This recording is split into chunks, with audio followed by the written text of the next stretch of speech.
jest edukacja, dla bezpieczeństwa to nauka by wychować trochę społeczeństwa, żeby nie było kretystwa i niebezpieczeństwa. Uważaj gdzie rząsa, rzuca spaną fajkę, bo stoczy z płomieniami przegraną walkę. Pan Brzezina pewne, najlepszy nauczyciel, artysty MTK, cichy cudowny wielbiciel. Gdy będę miał na tyle mocy, nauczyć cię pierwszej pomocy każdego dnia i nocy.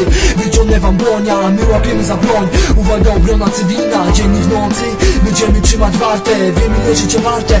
Odpalamy salwę, są na całe kompanie, brygady, jednostki oddziału. Pan strzela rozpisami, lecz czasami minusami na biurko wyciągam najsilniejszą kartę. Dzienniki już otwarte, te słowa są piątki warte. Edukacja dla bezpieczeństwa to mój przedmiot, nie oddam go za klejnot, widzę ją we śnie. Czekam na te lekcje, kolejne dnie, to zrozumie lekcji przekaz, nie upadnie. Edukacja dla bezpieczeństwa to mój przedmiot, nie oddam go za klejnot, widzę ją we śnie. Czekam na te lekcje, kolejne dnie, to zrozumie lekcji przekaz, nie upadnie.